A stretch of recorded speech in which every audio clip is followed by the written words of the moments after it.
हम लोग डिस्कस करेंगे चारगाफ रूल्स। स्टूडेंट्स, ये जो टॉपिक है वो नीट एग्जाम और एम्स और कॉम्पिटिटिव एग्जाम्स के लिए वेरी इंपॉर्टेंट टॉपिक है। इसको आज इस टॉपिक में हम लोग चारगाफ रूल्स और उससे रिलेटेड जो न्यूमेरिकल जो क्वेश्चंस हैं वो नीट एग्जाम पहुंच जाते हैं, उनसे रिलेटेड प्रॉब्लम्स हम लोग सोल्व करेंगे। लेकिन उसके पहले मैं चारगाफ रूल्स के ऊपर जाऊँ उसके पहले मैं डीएनए की जो बेसिक जो कॉन्सेप्ट है वो आप लोगों से डिस्कस करना चाहूँ थोड़ा फास्टली, क्योंकि हम लोग डीएनए को लेकर हम लोग पहले बना चुके हैं कि डीएनए का जो डबल स्टैंड या जो यू कह सकते हैं कि जो मॉडल जो दिया था वॉटसन और क्रिक ने दिया था, और वॉटसन और क्रिक ने 1953 के अंदर ये मॉडल दिया था और ये मॉडल चारगाफ रूल्स के बेस पर आधारित है। तो सबसे पहले मैं बोलना चाहूंगा कि डीएनए जो है वो एक डबल स्टैंड स्ट्रक्चर है और इसके अंदर 2 पॉलीपेप्टाइड है पॉलीन्यूक्लियोटाइड जो स्ट्रक्चर होती है वो पाई जाती है, दोनों एंटी पैरेलल होती है और उनके बीच का एक जनरली हम लोग ये कह सकते हैं कि डीएनए के अंदर जो 2 पॉलीपेप्टाइड्स जो न्यूक्लियोटाइड चेन्स होती है, एक का सीक्वेंस 5 प्राइम टू 3 प्राइम होता है और एक का 3 प्राइम टू 5 प्राइम होता है। अब इसको आप समझिए, ये इसको इस प्रकार में समझ सकते हैं कि आपको मैंने बता दिया था कि इसमें 5 प्राइम और इसमें 3 प्राइम और इसका जो एंटी पैरेलल जो पॉलीपेप्टाइड पॉलीन्यूक्लियोटाइड होगा वो 3 प्राइम टू 5 प्राइम होगा। ये हम लोग पढ़ चुके इसके अंदर 5 प्राइम को हम लोग कैसे रिकॉल करें कि अगर किसी भी पॉलीन्यूक्लियोटाइड चेन में अगर वहां पर यू कह सकते हैं कि पेंटो जो शुगर है, पेंटो शुगर के 5th कार्बन या 5th प्राइम कार्बन पर अगर फॉस्फेट ग्रुप हो तो वो 5 डैश एक्चुअली क्या होगा, एस होगा। ओके, और जहां पर पेंटो शुगर के 3rd प्राइम पर अगर वहां पर OH ग्रुप होगा तो कौन सा होगा, 3rd होगा। और इसका हमेशा ध्यान देंगे 5 जो प्राइम होगा यानी ये जो पोल होगा इसके अपोजिट यहाँ पर कौन सा होगा, 3rd पोल होगा, यानी 5th के साथ 3rd होगा और 3rd के साथ 5th होगा। ओके स्टूडेंट, ये हम डिस्कस कर चुके हैं। अब डीएनए को लेकर एक जो बेसिक कॉन्सेप्ट मैं बता दूं कि डीएनए दोनों पॉलीन्यूक्लियोटाइड जो चेन्स होती है वो एक्चुअली में राइट हैंडेड होल्ड होती है और राइट हैंडेड जो पैटर्न उसमें होल्ड होती है। इनका एक डीएनए के अंदर आप यहाँ पर देख रहे हैं कि डीएनए का जो हेलिक्स है या डीएनए के जो स्ट्रैंड्स हैं वो एक्चुअली क्या कर मूव कर रहे हैं, राइट हैंडेड मूव कर रहे हैं और इनके अंदर यहाँ पर हम देख पा रहे हैं कि यहाँ पर कुछ ग्रुप्स बन रहे हैं। यहाँ तो जो ग्रुप है वो it is a major group और it's a minor group. Okay students, और मेजर और माइनर ग्रुप की बात करें इसकी जो लेंथ है अप्रॉक्स 20 एंगस्ट्रॉम और इट्स 12 एंगस्ट्रॉम। और डीएनए के अंदर एक जो यानी डीएनए की बात हम लोग करें तो डीएनए की अगर एक यूं कह सकते हैं कि जो डीएनए का एक जो टर्न है या टर्न ऑफ डीएनए की बात हम कर सकते हैं तो डीएनए के अंदर एक जो इसका हेलिकल है वो टर्न कर रहा है 36 डिग्री, यानी टर्न ऑफ डीएनए यानी यू का टर्न ऑफ डीएनए की बात हम करें तो इज इक्वल टू 360 डिग्री होगा। और अगर यू का angle turn off each nitrogen base pair is 36 degree. ये इसकी पहले बता दूंगा। तो डीएनए के अंदर ये जो लेंथ होती है इसको हम लोग बोलते हैं पिच बोलते हैं। तो डीएनए की जो पिच है यानी डीएनए की पिच ऑफ हेलिक्स या पिच जो है वो है 34 एंगस्ट्रॉम। ये मैं लिख रहा हूं तो आप लोग समझ गए होंगे डीएनए की पिच ऑफ डीएनए या one pitch of DNA is equal to 34 angstrom. Okay student, और 34 एंगस्ट्रॉम के अंदर इस पिच में 10 pair is equal to 10 nitrogen base pair are occur. इस लेंथ में इतने नाइट्रोजन बेस पाए जाते हैं और आप देख सकते हैं कि डीएनए में जो पिच होती है यू कैसे दे रहा है टर्न बोल सकते हैं। तो टर्न का मीन को होगा क्यों कह सकते हैं ये डीएनए का अगर यू कहिए जो स्टेटस का एक कंप्लीट टर्न देगा यू कह सकते ये कंप्लीट टर्न और ये हाफ टर्न 180 है यू कह सकते और ये हाफ 180।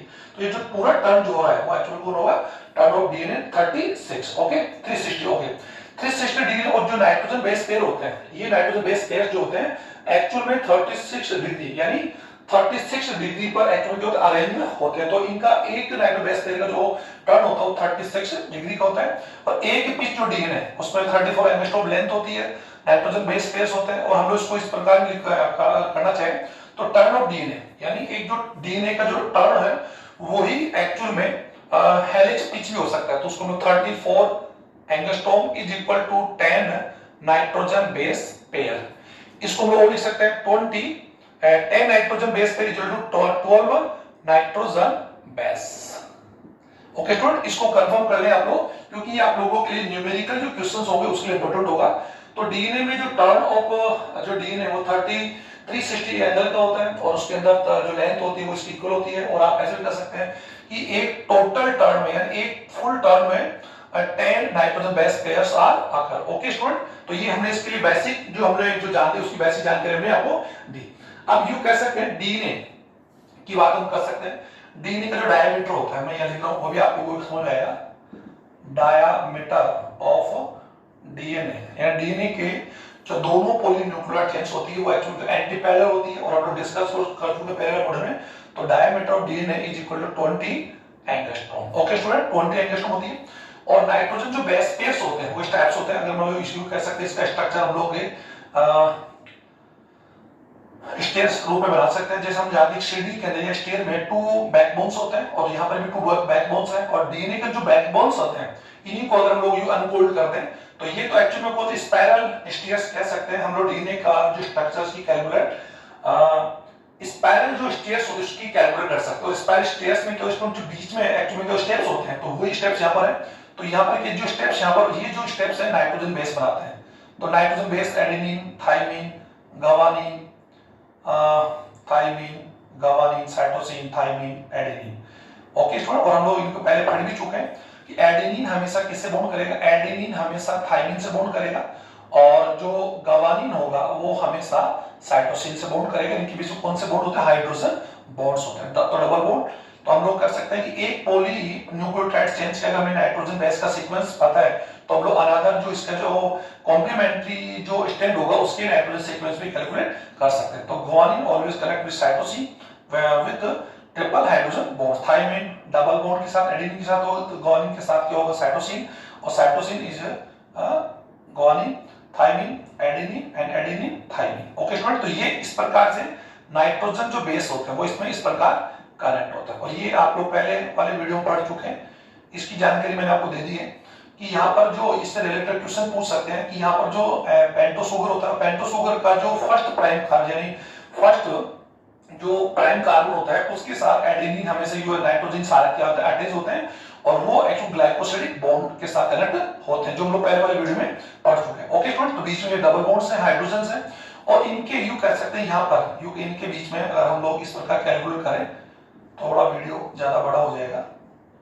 इसमें हम देख रहे हैं यू कह सकते हैं एक पॉली न्यूक्लियोटाइड जो चेन्स होती है उसमें न्यूक्लियोटाइड्स को अगर यू कह सकते न्यूक्लियोटाइड्स आपस में अगर यू कह ट्रांसफर या हॉरिजॉन्टल तो नाइट्रोजन बेस से कनेक्ट होते हैं हाइड्रोजन बॉन्ड्स के, और अगर यू कह सकते लॉन्जिट्यूडनल की बात हम करें तो वो आपस में फॉस्फेट ग्रुप से जुड़े होते हैं। ओके स्टूडेंट, कौन से ग्रुप से? फॉस्फेट ग्रुप से। ओके, और ये फॉस्फेट ग्रुप का जो एक्चुअली इनका जुड़ने का जो सीक्वेंस होता है वो एक में 5 to 3 होता है और एक में 3 to 5 होता है। तो हम लोग इसको कैलकुलेट हम लोग पहले कर चुके हैं। अब इस वीडियो को हम लोग ज्यादा ना बढ़ाते हुए इससे रिलेटेड जो जानकारी मैंने आपको दी है कि डीएनए का जो मेजर ग्रुप और माइनर ग्रुप होता है इसकी जो हेलिक्स पेज होती है, और डीएनए के अंदर जो नाइट्रोजन बेस होते हैं यानी जो डिस्टेंस बिटवीन नाइट्रोजन बेस की जो पेयर के बीच में जो दूरी होती है डिस्टेंस होती है 3.4 एंगस्ट्रॉम होती है। तो आप लोगों ने यहाँ पर पूरी कैलकुलेट हमने कर ली। डीएनए की कह सकते हैं distance between two nitrogen base pair और कंटिन्यूस। ओके स्टूडेंट, कंटिन्यूसली जो नाइट्रो बेस होते हैं उनके बीच में जो base pair is equal to 3.4 angstrom. तो ये आप लोगों में बेसिक कुछ बताया। अब हम लोग जानते हैं कि इनकी जो डिस्टेंस हम लोग कैलकुलेट किस में कर सकते हैं? एंगस्ट्रॉम में कर सकते हैं या फिर नैनोमीटर में। हम लोग जानते हैं 1 angstrom is equal to 10 power 1 nanometre. Okay student, क्योंकि हम लोग जानते हैं 1 nanometre is equal to 10 angstrom. Okay, और हम लोग ये भी जानते हैं 1 angstrom is equal to 10 power -10 metre, and 1 nanometre is equal to 10 power -9 metre. Okay, तो आप इस डिस्टेंस को कैलकुलेट कर सकते हैं कि अगर डिस्टेंस आपको एंगस्ट्रॉम में दी हुई तो you can calculate into nanometre, आप उसको कन्वर्ट कर सकते हैं मल्टीप्लाई बाय 10 करके, और नैनोमीटर को कन्वर्ट करने के लिए डिवाइड बाय 10 कर सकते हैं। ओके स्टूडेंट, तो ये बेसिक जानकारी मैंने आपको दी। अब हम लोग स्टार्ट करते हैं डीएनए जो 4 का जो रूल्स उसको हम लोग जल्दी थोड़ा क्लियर करते हैं, फिर उसके जो न्यूमेरिकल क्वेश्चंस हम लोग सोल्व करेंगे। अब 4 का जो रूल है Erwin Chargaff, it is a great scientist, इसने डीएनए से रिलेटेड कुछ वो जानकारी दी। तो सबसे पहले तो बोलना चाहूंगा कि ये हम लोग इसको रहने देते हैं, अभी काम आगे हम लोग इसका यूज करेंगे। फर्स्ट एल्विन जो चारगाफ, ओके स्टूडेंट, इन्होंने इनका जो रूल है वो ओनली यू कह सकते हैं it consider on double stand DNA. यानी फर्स्ट बात यू कह सकते हैं कि ये डबल स्टैंड जो डीएनए होते हैं, जितने भी ऑर्गेनिज्म होते हैं जो डबल स्टैंड डीएनए को उनमें अगर उनमें पाया जाता है, तो जितने भी डबल स्टैंड डीएनए को यू कह सकते हैं कि फाउंड करने वाले जितने भी स्पीसीज है उनमें ये चारगाफ रूल्स एक्ट में क्या होगा, कैलकुलेट होगा। ओके स्टूडेंट, ये रूल्स एक्ट में ये ध्यान देंगे सिंगल स्टैंड डीएनए पर, यानी किसी भी सिंगल स्टैंड डीएनए पर, सिंगल स्टैंड डीएनए के ऊपर उस पर एक्ट में क्या होगा, एक्टिव नहीं होता है। और ये थर्ड बात हम ये कर सकते हैं कि इसमें जो नाइट्रोजन बेस को लेकर इन्होंने एल्विन ने जो सबसे इंपॉर्टेंट बात बताई, ये तो मैंने आपको डी से रिलेटेड जो बातें बताई, जो आप लोगों ने इसको कैलकुलेट कर लिया, इन्होंने जनरली बात जो बताई है कि डीएनए में जो नाइट्रोजन बेस है, हम लोग जानते हैं nitrogen base are two type, purine and pyrimidine, हम लोग पहले भी कर चुके हैं, प्यूरिन्स एंड पिरिमिडिन।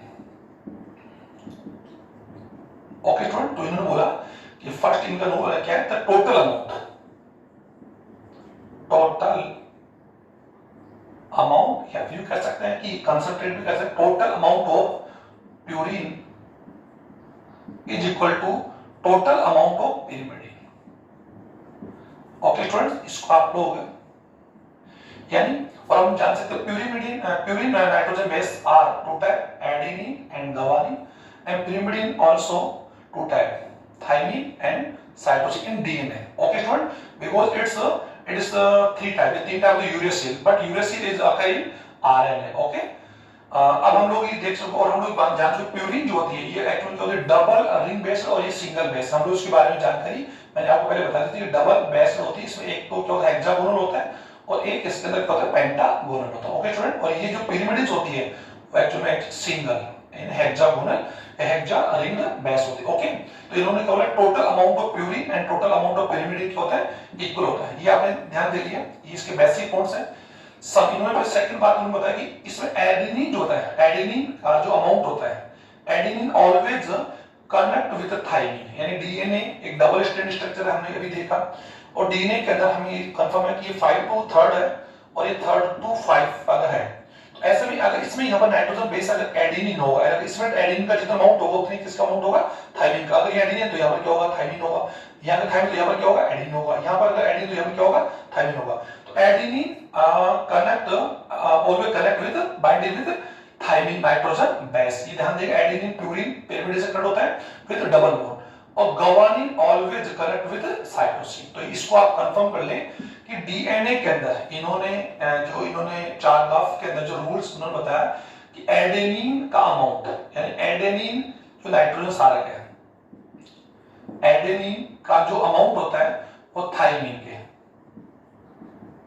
के अकाउंट की क्या होगा, इक्वल। ये तो यहाँ पर मैंने बॉन्ड्स बताया, इसको कंफर्म कर ले, ये बॉन्ड्स यहाँ पर, ये तो ये कौन है, हाइड्रोजन बॉन्ड है। ओके स्टूडेंट, ये ट्रिपल हाइड्रो बॉन्ड है, डबल हाइड्रो बॉन्ड्स है, और हम लोग इस क्वेश्चंस में आपको हाइड्रो बॉन्ड्स के नंबर भी कैलकुलेट करवाते हैं। एडेनिन और हमेशा हम जानते हैं ग्वानिन की यू कह सकते हैं, guanine is equal to cytosine. Okay students, तो ये आप लोगों ने देख लिया। अब इसी से रिलेटेड क्वेश्चन हो सकता है कि जो एडेनिन यानी जो टोटल यू कह सकते हैं अमाउंट, यू कह सकते टोटल अमाउंट को अगर इनका रेशो हम लोग कैलकुलेट करें तो इनका जो रेशो जो होता है पिरिमिडिन और इनका जो पिरिमिडिन का और पिरिमिडिन का जो रेशो होगा, प्यूरिन का ratio A + G upon C upon T is 1। ये ध्यान देंगे आप, इसको एक बार वापस समझें कि प्यूरिन यानी रेशो को हम लोग इस प्रकार हम लोग कैलकुलेट कर रहे हैं, ratio between purine upon pyrimidine, इसको आपको कंफर्म कर लें, इज इक्वल टू 1 इन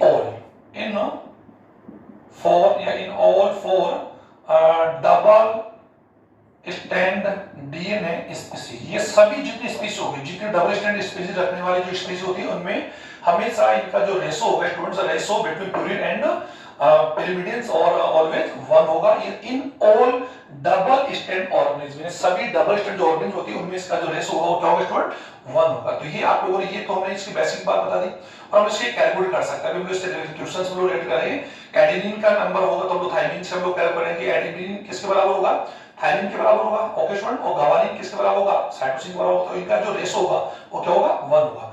अब सेकंड इन्होंने एक जो रेशो दिया बेस रेशो, इसी रिलेशन से base ratio. Okay student, base ratio क्या होता है, इसको आप बोल रहे हैं adenine plus thymine is equal to G plus C। इसको ध्यान दें, इज इक्वल टू K। इसको भी आपने देखा कि ये तो सर एक्चुअली में कौन है, प्यूरिन और पिरिमिडिन का रेशो है। प्यूरिन और पिरिमिडिन का रेशो जो होता है ऑलवेज 1 होता है। और एडेनिन यूं कह सकते हैं, ये कौन स्टूडेंट्स, एडेनिन इसे बोलते हैं बेस रेशो। तो base ratio always equal to constant, constant होता है, ये कांस्टेंट होता है। और इसका जो होता है, यानी इस कांस्टेंट की वैल्यू जो होती है, कांस्टेंट की जो वैल्यू होती है डिफरेंट इन ऑल स्पीशीज, सभी स्पीशीज में क्या होती है, अलग अलग होती है। इसको आपने कंफर्म कर लिया कि जो प्यूरिन और पिरिमिडिन का जो रेशो होता है वो तो हमेशा क्या होता है 1 होता है। लेकिन यहाँ पर जो बेस रेशो होता है एडेनिन, यानी जो आपस में कनेक्ट होता है एडेनिन एंड थायमिन का अमाउंट और गवानिन और साइटोसिन का जो अमाउंट होता है, उनका जो रेशियो होता है वो ऑलवेज कांस्टेंट होता है। और इसका मान हर स्पीशीज में क्या होता है, डिफरेंट होता है। ये आप लोग समझ गए होंगे, different in species to species, यानी species from to species. Okay good, ये आप देखिए। अब जनरली इसी बेस रेशो को हम लोग बात करें, इसी बेस रेशो से रिलेटेड बात हम करें इन प्रोकैरियोटिक। इन प्रोकैरियोटिक आप जानते हो prokaryote like bacteria, oxygen PPL और बीजीए। प्रोकैरियोटिक जो एनिमल्स होते हैं या प्रोकैरियोटिक जो ऑर्गेनिज्म होते हैं उनमें जो ये रेशो होता है, ये जो रेशो अगर यूं कह सकते हैं, इस रेशो की वैल्यू हमेशा क्या होती है लेस देन 1, यानी 1 से क्या होगी, कम होगी। यानी एक्चुअली में आपको समझ पा रहे हो लेस देन 1, यानी इसको कंफर्म कर लें less than 1। Okay student, less than 1 होगी। इसीलिए यानी कॉमन सी बात है, इस रेशो की बात हम लोग यहां पर, मैं यहां पर इसको डाल रहा हूं, आपने लिख लिया होगा। इसको आप देख रहे हैं कि एडेनिन एंड थायमिन, यानी इसका जो रेशो होगा हमेशा इसकी वैल्यू क्या होगी, 1 से क्या होगा, कम होगा। इसका मतलब क्या हो रहा है कि इसमें जो गवानिन और जो साइटोसिन है, यानी जो डिनोमिनेटर है उसकी वैल्यू क्या होगी, ज्यादा होगी। ओके, न्यूमरेटर और डिनोमिनेटर, तो डिनोमिनेटर अगर ज्यादा होगा यानी गवानिन और साइटोसिन की वैल्यू क्या हो, much more compare adenine and thymine. इसलिए प्रोकैरियोटिक में जो डीएनए का जो मेल्टिंग पॉइंट होगा क्या होगा student, melting point will be high. इसको कंफर्म कर ले, क्या होगा, हाई होगा। मेल्टिंग पॉइंट इनका क्या होगा, हाई होगा। और अगर हम लोग यूकैरियोटिक में आते हैं, यूकैरियोटिक ऑर्गेनिज्म अगर हम लोग आते हैं तो इनका जो रेशो होता है वो क्या होता है, 1 से, एक्चुअल में क्या होता है, या तो 1 से क्या लेस और ये क्या है 1 से ज्यादा होता है। इसीलिए इसमें ज्यादा होने का रीजन क्या होगा, इस प्रकार होगा adenine plus thymine is equal to G plus C is equal to, इसकी जो वैल्यू होगी वो एक्चुअली में क्या होगा, इसका जो वैल्यू होगा वो 1 से क्या होगा, ज्यादा होगा। ओके, इसीलिए इनका मेल्टिंग पॉइंट, इनका जो मेल्टिंग पॉइंट क्या होगा, लेस होगा, less compare to prokaryotic melting point of DNA. Okay, इनके प्रोकैरियोटिक, इनका जो डीएनए का जो मेल्टिंग पॉइंट होगा उससे क्या होगा, ज्यादा है, लेस होगा, इनका क्या होगा, ज्यादा होगा। क्योंकि इनके अंदर प्रोकैरियोटिक में ग्वानिन यानी ये जो नाइट्रोबैस होता है ये क्या होता है, हायर होता है, और इनमें क्या होता है, ये हायर होता है। ओके स्टूडेंट, तो ये आप लोगों को इससे रिलेटेड हमने कुछ बातें बताई। अब हम लोग आगे चलते हैं, इनसे रिलेटेड जो क्वेश्चंस हैं, ये मैंने सारी बात बता दी और आप इसका स्क्रीनशॉट लेकर इनको अपनी नोट पर फेयर करेंगे और हम लोग अब क्वेश्चंस की ओर आगे बढ़ते हैं। ओके स्टूडेंट्स, अब मेरे पास यहाँ पर I have some questions for your NEET preparation. Okay, तो हम लोग कुछ क्वेश्चंस को हम लोग कैलकुलेट करते हैं और आई होप ये आप लोगों के इन क्वेश्चंस जो प्रॉब्लम्स होगी उनको सॉल्व इजी वे में कर पाएंगे। ओके स्टूडेंट्स, तो हम लोग सबसे पहले कुछ क्वेश्चंस हम लोग लेते हैं। तो I have some questions for my notebook. A DNA, यह सिंपल बात है यार, ए डीएनए हैज 15%, इसको आप क्वेश्चन आप कर लेंगे, बता दिया। A DNA double stand DNA, okay student, DNA has 15% adenine, adenine का अमाउंट कितना है, 15% है। Okay students, find the percentage of guanine, यानी हमें यहां पर क्या करना है, find the percentage of guanine. Okay, हमें गवानिन का परसेंटेज कैलकुलेट करना है। तो सर अकॉर्डिंग चारग्राफ लूप की बात हम कर सकते हैं, डबल स्टैंड डीएनए का तो क्या होता है, according amount of adenine is equal to thymine. Okay students, और amount of guanine is equal to cytosine. यहाँ पे डबल बॉन्ड वाला अब हम लोग करेक्शन हटा दें, क्योंकि हम लोग जान चुके हैं कि ये जो बॉन्ड्स हैं ये डबल बॉन्ड्स का है, लेकिन हम लोग यहाँ पे इक्वल की बात हम कर रहे हैं। ओके, इसके लिए फार्मूला मैं आपको बता चुका हूं कि डीएनए के अंदर जो नाइट्रोबैस होते हैं उसको हम लोग कर सकते हैं टोटल अमाउंट, अगर हम लोग इस प्रकार से लिख सकते हैं total amount purine and total amount of pyrimidine C plus T is equal to 100। Okay, ये कैसे चारों जो नाइट्रोबैस होते हैं उनका इक्वल इक्वल 100% या 100 हम लोग कैलकुलेट कर सकते हैं। और हम लोग इसमें हम लोग ये जान सकते हैं कि इनमें हम लोग ये जानते हैं एडेनिन का जो अमाउंट होता है, अगर एडेनिन यहाँ पर कितना परसेंट है इसको हम लोग जानते हैं। एडेनिन इफ एडेनिन इज 15% तो thymine will be 15%। Okay student, और total amount of these nitrobase are 30%। Okay student, तो 30 अगर हम लोग इसमें कैलकुलेट हम लोग करते हैं तो -30 माइनस 130 इज इक्वल टू 70, और ये किसकी इक्वल हो जाएगा G plus C is equal to 70%। तो G आप इससे कर सकते हैं कि ग्वानिन और साइटोसिन की वैल्यू क्या होगी, इक्वल होगी, तो इक्वल होगी तो इसमें हम लोग इसको क्या divide by 2 is equal to 35%। तो यहां पर आपने क्या देखा कि ग्वानिन का अमाउंट क्या हो जाएगा 35, cytosine also 35, adenine is given 15%, thymine we have calculated 15%। okay, total amount of 100%। okay, तो इस प्रकार से आप इन क्वेश्चंस को आप लोग कैलकुलेट कर सकते हैं। सेकंड जो क्वेश्चन स्टूडेंट्स उससे हम लोग आगे हम लोग रीड करते हैं। हम लोग अब देखिए यहाँ पे सेकंड क्वेश्चन दिया हुआ है, इसको आप लोग केयरफुली इसको आप लोग लेसन देखेंगे। द लेंथ ऑफ डीएनए यानी लेंथ यानी कह सकते हैं एक हाईली लेंथ डीएनए दिया हुआ है, उसमें एक डीएनए की लेंथ में 1.6 kilo base pair nitrogen kilo base pair nitrobase pairs हैं। ओके स्टूडेंट्स, अब उसने यूं कह सकते हैं जनरली हम लोगों से पूछा है in a 1.6 kilobase long piece of DNA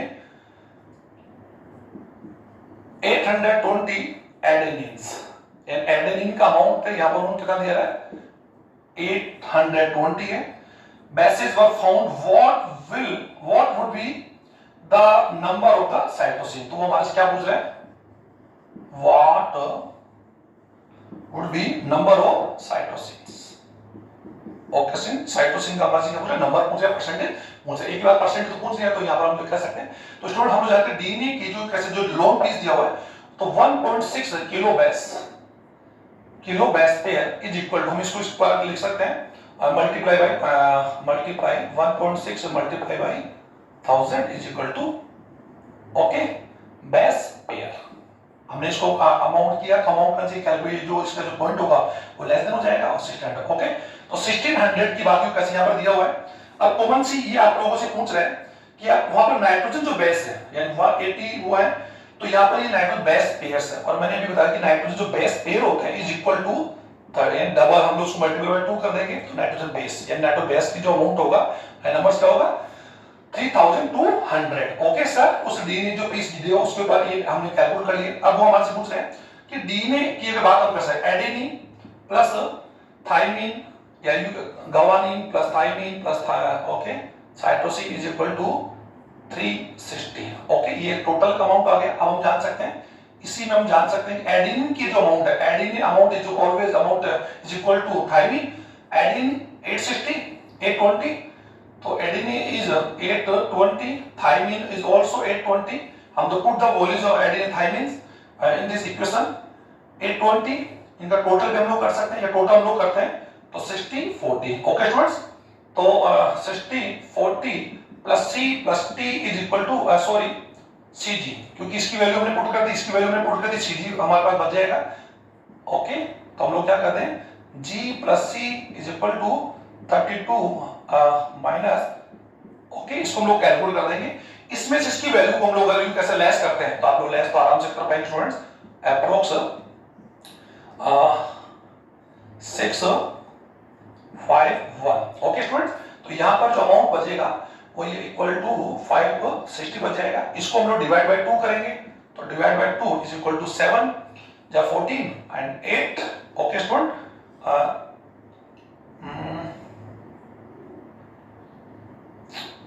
okay आप इसको कैलकुलेट कर लेंगे इजीली, हम इसके हम लोग जो नंबर्स होंगे वो हम लोग कैलकुलेट कर सकते हैं। ओके स्टूडेंट्स, 1560 में हम लोग 2 का डिवाइड हम लोग कर रहे हैं तो 7 8 और 0। ओके स्टूडेंट, तो 780, तो ग्वानिन का जो नंबर होगा क्या होगा 780 होगा, एंड साइटोसिन आल्सो 780। ओके, इस प्रकार हम इस क्वेश्चन को क्या कर सकते हैं, कैलकुलेट कर सकते हैं। अब हम लोग we take another question students. Suppose the ratio, it is a very important question, इसको आप प्रॉपर थोड़ा ध्यान देंगे। Suppose the ratio of adenine and guanine, and यहाँ पर दे रहा है adenine and guanine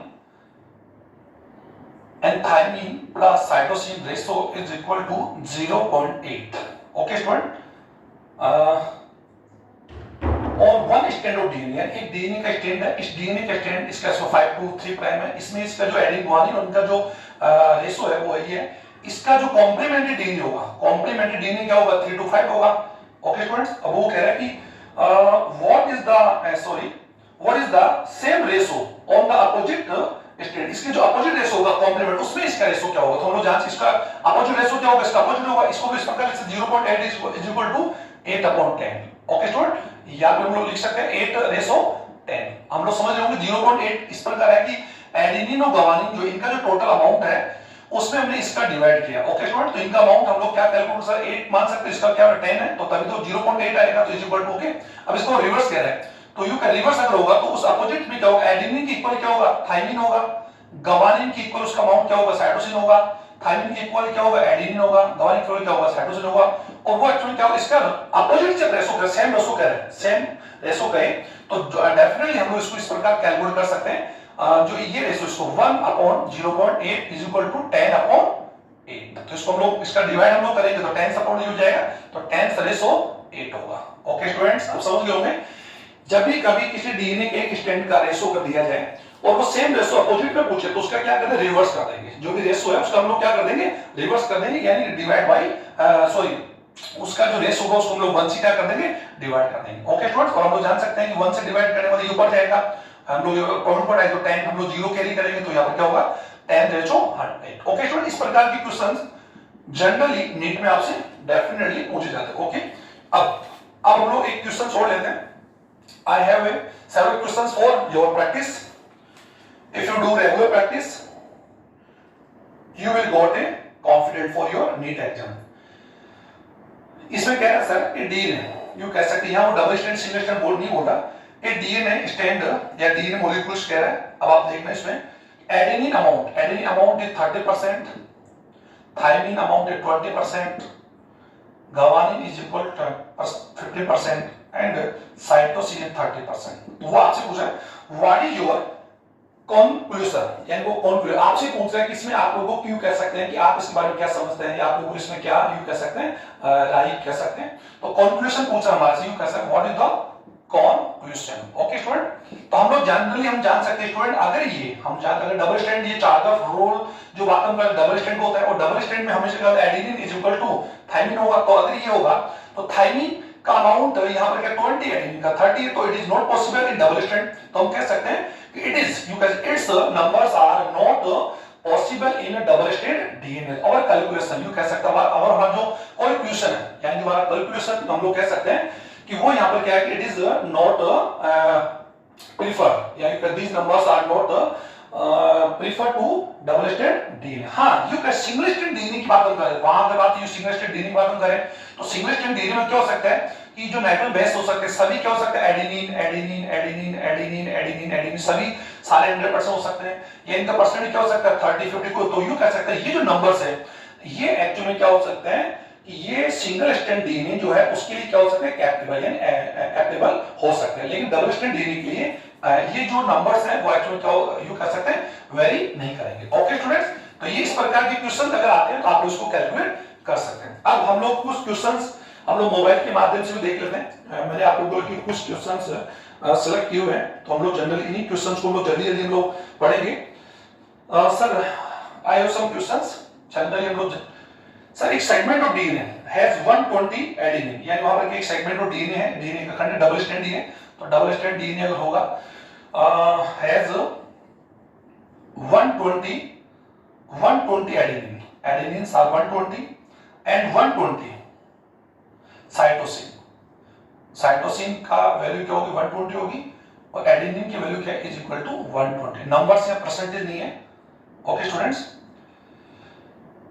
the total number of the total nucleotides present in the segments, यानी जो डीएनए का जो सेगमेंट्स है उसने हमारे को क्या पूछा, total number of nucleotides. Okay student, nucleotides. Okay students, और हम लोग जानते हैं जो टोटल न्यूक्लियोटाइड्स होगा वो is equal to total numbers of nitrogen bases. जो टोटल नाइट्रोजन बेस उसी इसके इक्वल होता है, क्योंकि नाइट्रोजन बेस दो पेयर में होते हैं, क्योंकि यहां पर डीएनए डबल स्ट्रैंड होता है और चार्गाव का रूल हमेशा डबल स्ट्रैंड जो डीएनए उसी के लिए क्या होता है, कंसीडर होता है। ओके, अब हम जान सकते हैं एडेनिन, तो एडेनिन इज इक्वल टू 120, तो thymine also 120। Okay, cytosine is equal to 120, तो गवानिन आल्सो 120। तो इनका टोटल नंबर्स हम लोग करेंगे, adenine, guanine, cytosine plus thymine is equal to, हम लोग इनको कर देंगे, तो 124 is equal to 480 nucleotides. Okay students, इनके नाइट्रोजन बेस जो होंगे वही इनके न्यूक्लियोटाइड्स नंबर हो जाएंगे। ओके स्टूडेंट, इस प्रकार इस क्वेश्चन को आप लोग क्या कर लेंगे, सॉल्व कर लेंगे। ये तो यू कह सकते हैं इट इज द इजीएस्ट या simplest question, the best of the chart of rules. Okay,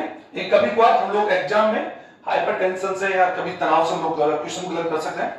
अब हम लोग यहां पर क्या सर, हम लोग कुछ क्वेश्चन ले रहे हैं।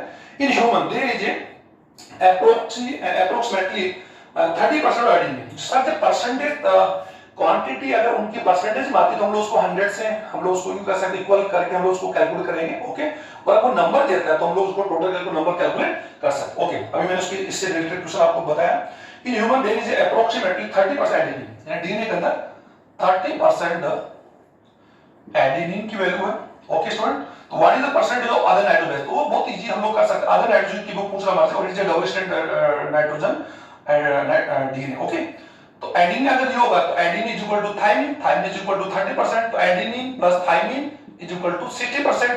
और अभी ये भी बता दी था मैंने आप लोगों को कि इनका जो अमाउंट्स अगर बात कर सकते हैं, ए प्यूरिन अगर बात हुई plus C plus T is equal to 100, तो इसमें हम लोगों को इसकी वैल्यू में पता होगी, इसकी वैल्यू आपको पता होगी, तो हम लोग इसको में क्या कर देंगे, g plus c is equal to 100 minus 60 is equal to 40 divide by 2 is equal to 20। Okay, तो हम लोग इसको इजी में कैलकुलेट कर सकते हैं। Adenine is 30, guanine 20, cytosine 20, thymine 30 is equal to 100। Okay, तो सर इसको भी आप लोग कैलकुलेट कर सकते हैं। अब हम लोग अलग जो एक नेक्स्ट क्वेश्चन हम लोग लेके चल रहे हैं, उसमें कुछ हमारे पास हार्ड क्वेश्चंस भी हमने लिया, इस प्रकार क्वेश्चन को आप लोग कर लेंगे। सर ये परसेंटेज का ही तो आप इस प्रकार क्वेश्चन आप कर सकते हैं। रेशो वाला मैंने भी आपको बता दिया, आप रेशो भी कर लेंगे। Okay, in DNA guanine is 10% contain of adenine, तो इसमें बहुत ही सिंपल रूल है। इन डीएनए गवानिन के अंदर वो पूछ रहा आप लोगों से, in DNA guanine is 10%, guanine is equal to 10% the content of the adenine, तो वो आपसे एडेनिन का वो पूछ रहा है, एडेनिन। ओके स्टूडेंट, और मैंने आपको बता दिया एडेनिन कभी भी एक्चुअली में क्या होता है कि डू नॉट इक्वल टू गवानिन, ये कभी भी इक्वल नहीं होता कि प्यूरिन का अमाउंट से इक्वल हो, ये जरूरी नहीं है, और साइक्लोपिरिमिडिन का अमाउंट कभी भी इनके इक्वल नहीं होता, ये ध्यान देंगे।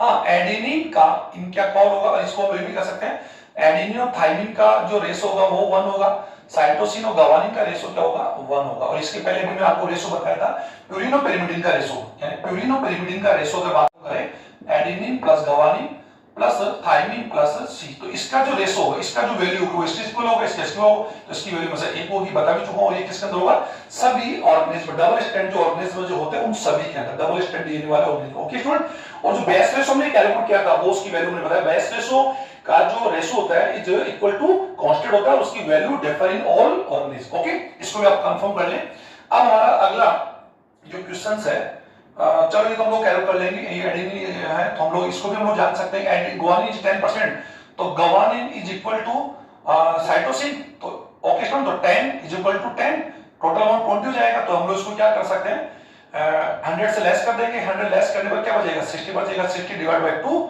इज इक्वल टू 30, तो एडेनिन इज 30%। अब ये क्वेश्चंस मैं आपको पूछ रहा हूं कि in DNA, in double strand DNA, in double strand DNA adenine is equal to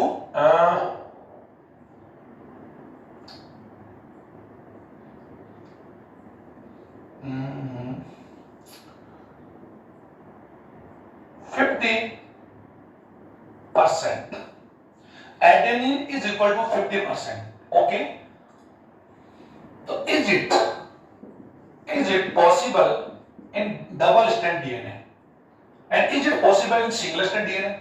तो अभी मैंने बता दी, तो आप इसको इस प्रकार से, आप लोग इस प्रकार क्वेश्चन मैंने पहले वाले वीडियो में दिया था, तो हम जान सकते एडेनिन का अमाउंट अगर 50% होगा तो थायमिन का अमाउंट भी क्या होगा, 50% होगा। तो अगर इस प्रकार होगा तो डीएनए के अंदर ग्वानिन और साइटोसिन की वैल्यू क्या होगी, 0 होगी, और it is not possible in double strand DNA. It is possible, तो हम बोलेंगे it is possible in single strand DNA, क्योंकि सिंगल स्ट्रैंड डीएनए में जो अमाउंट्स हो सकता है एडेनिन ग्वानिन का, ये जो हो सकता है दोनों में से किसी एक 100 भी हो सकता है, तो हम लोग पहले कैलकुलेट कर चुके हैं। तो ये क्वेश्चन आपको मैंने बताया स्टूडेंट, तो ये आप लोग कर लेंगे। I have some important questions for आपके कर लिए स्टूडेंट यहां पर।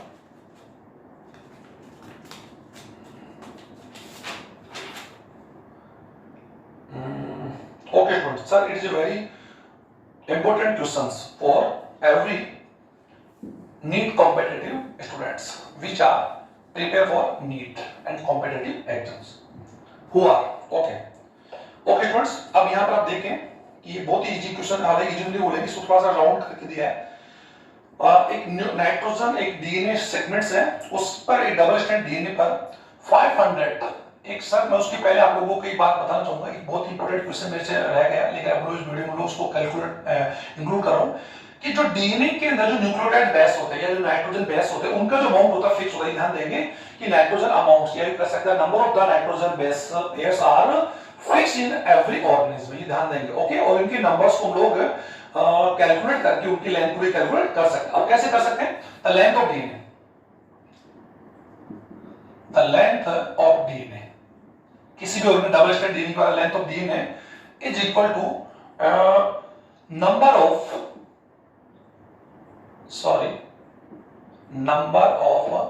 Nitrogen base pair multiply distance between two nitrogen base pair. Okay students, और हम लोग जानते हम जानते हैं कि डीएनए में जो नाइट्रोजन बेस होते हैं उनके बीच का जो डिफरेंस होता है 3.4 angstrom is equal to 0.34 nanometer. Okay, angstrom में ये होता है, नैनोमीटर में ये होगा। ओके, और जो हमने अभी दिया turn of DNA is 360 degree is equal to 34 angstrom, और 34 एंगस्ट्रॉम पिच लेंथ है, उसमें यू कैसे दे रहा है 10 pair of nitrogenous base, nitrogenous जो base pairs are occur in one pitch of DNA. Okay, तो इस पर हम कर सकते हैं। तो distance of two nucleotide are हम जानते हैं 3.4 एंगस्ट्रॉम। तो हमें अगर ये नंबर अगर हमें पता लग जाता है तो हम इसको 3.4 से मल्टीप्लाई करके हम लोग उसकी लेंथ निकाल लेंगे, और अगर हमें लेंथ दी होती है तो हम लोग इसको इससे डिवाइड करके इसको हम लोग कैलकुलेट कर सकते हैं। ये ध्यान देंगे कि अगर हमें लेंथ दी जाती है डीएनए की लेंथ, हम इसको एक एग्जांपल से मैं आपको समझा दूं कि ह्यूमन बीइंग की बात हम कर सकते हैं, नाइट्रोजन जो बेस की बात हम करें तो आप इस पर ध्यान दीजिए। जैसे इकोलाई बैक्टीरिया, अभी मैंने बोला आप लोगों को इकोलाई, ओके, सभी ऑर्गेनिज्म में जो नाइट्रोजन जो बेस उनके नंबर्स क्या होते हैं, फिक्स होते हैं, और वो उनके डीएनए की लेंथ को प्रेफर करते हैं। इकोलाई में नाइट्रोजन बेस की जो नंबर्स है 4.6 10 पावर 6 नाइट्रोजन बेस पेयर होते हैं। ओके, इसी प्रकार ह्यूमन की बात हम करें, ह्यूमन में अगर उसके जीनोम हैप्लोइड जीनोम की बात हम करें, हैप्लोइड जीनोम में बात हम करें तो numbers are 3.3 10 power 9 nitrogen base pair. Okay, इसी प्रकार हम लोग कर सकते हैं बैक्टीरिया फेज, जो लैम्ब्डा फेज बैक्टीरिया वो है, उसके अंदर नाइट्रोजन बेस की संख्या 5386। ओके स्टूडेंट, इसको एक बार कैलकुलेट, ये इनके नंबर्स होते हैं। तो अगर हमें किसी के नंबर पता हो तो उसकी लेंथ कैलकुलेट कर सकते हैं। अब ह्यूमन बीइंग की अगर डीएनए की लेंथ हमें कैलकुलेट करनी हो तो हम जान सकते हैं 3.3 × 10 power 9 multiply by 3.4 angstrom multiply by 10 power 10 meter. Okay student, ये मीटर में आ जाएगी, तो इसकी लेंथ जो होगी 1.1 मीटर एप्रोक्स, यानी हैप्लोइड ह्यूमन डीएनए की जो लेंथ होगी 1.1 मीटर होगी। तो डेफिनेटली क्या, ऑब्वियसली डिप्लॉयड डीएनए की जो लेंथ हो वो क्या होगी, इससे डबल होगी 2.2 मीटर। ओके स्टूडेंट्स, तो डिप्लॉयड डीएनए की जो लेंथ होगी 2.2 और हैप्लोइड की 1.1, और हम लोग इसे कैलकुलेट कर सकते हैं। तो ये जो हमारा क्वेश्चन, हम लोग जो अभी मैं जो क्वेश्चन ले रहा हूं आप लोगों के लिए वो इसी बेस पर, तो आप लोग इसको मैंने बताया था तो आप समझ गए होंगे कि इस प्रकार हम लोग लेंथ लंबाई की नोट कर सकते हैं। तो यहाँ पे एक बहुत ही इंटरेस्टिंग क्वेश्चन लेकर आया हूं पे सर, एक डीएनए है वो कर सकते हैं वहां पर जो 500 nitrogen base pair, 500 nitrogen base pairs आ रखकर,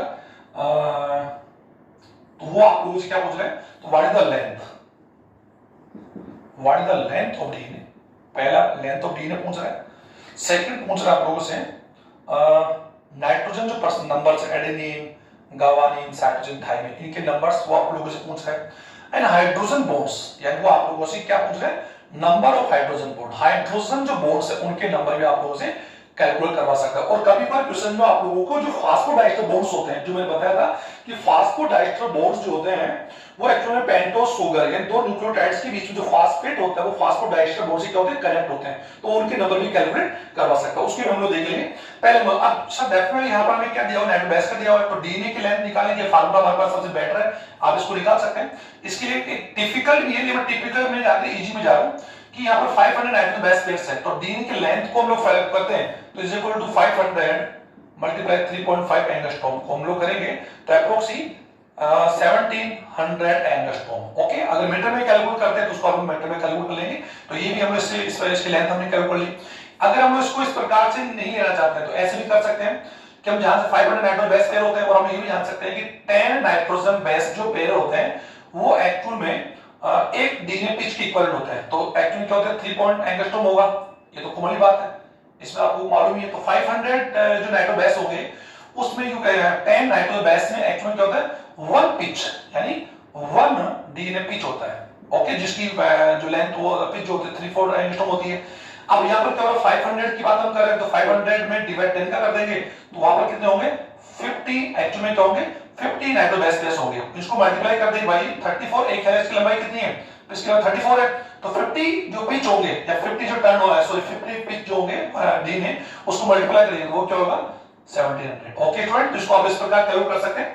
अब हम लोग यहाँ पर ये तो हमने कैलकुलेट करे, अब यहाँ पर वो कह रहा है इनका जो अमाउंट होगा या इनका जो नंबर्स वो क्या होगा, तो that's this is double strand DNA. Okay student, तो यहाँ 500 है तो हम लोग जान सकते हैं कि adenine is equal to thymine और guanine is equal to cytosine, तो 500 अगर इधर है तो हम लोग यहाँ पर क्या माने 250 मानेंगे, यानी कॉमन सी बात है, यानी यू कर सकते हैं यहाँ पर 500 जो नंबर्स है हम लोग 250 मान इक्वल मानेंगे, तो 250 यहाँ पर एडेनिन का नंबर 250 आप लोग देख पा रहे हैं, थाइमिन का नंबर 250। ओके स्टूडेंट, आप समझ होंगे। ओके, गावानिन का नंबर 250 एंड साइटोसिन आल्सो 250, तो ये इनका टोटल हम लोग करेंगे तो यू कह सकते एक तरफ तो क्या हो जाएगा, यू कह सकते 500 और 500, तो इनका बेस पेयर को हम टोटल करेंगे तो क्या हो जाएगा 1000 बेस। ये तो मैंने बताया दिया था, जो यहाँ बेस पेयर्स दिए हुए हैं नाइट्रो बेस पेयर है तो हम इसको डबल करेंगे तो ये यू कर सकते हैं, या फिर इसको आप 500, तो ये इनके आप लोगों को नंबर कैलकुलेट। अब वो आपसे पूछ रहे हैं कि what is the number of the hydrogen bonds, तो हम लोग इसको जानते हैं adenine always connect with thymine double bonds. Okay student, तो हम लोग जान सकते हैं कि एडेनो थाइमिन के जो नंबर्स कितने 250 है, hydro bonds number are 2 is equal to 50। Okay, guanine always connect with cytosine, यहां पर हाइड्रो इनके नंबर्स कितने 250। अब आप इधर सब डबल क्यों करें, क्यों नाइट्रो बेस पेयर की बात करें, एक ही तरफ दोनों तरफ करिए, यानी ये से कनेक्ट होगा तो 250, तो ये 250 हम लोग इनको एक ही कॉमन लेंगे और मल्टीपल डबल बॉन्ड्स है तो यहां ट्रिपल बॉन्ड्स है 750, तो टोटल जो नंबर्स होंगे इनको हम टोटल करेंगे 1250, तो हाइड्रो बॉन्ड्स का नंबर क्या होगा 1250। तो सर स्टूडेंट ये इस प्रकार क्वेश्चंस हैं जिन्हें आप इजी वे में नीट एग्जाम के दौरान अप्रोक्स 15 to 20 seconds में you can calculate by use of the these tricks. Okay, thank you very much। और इसको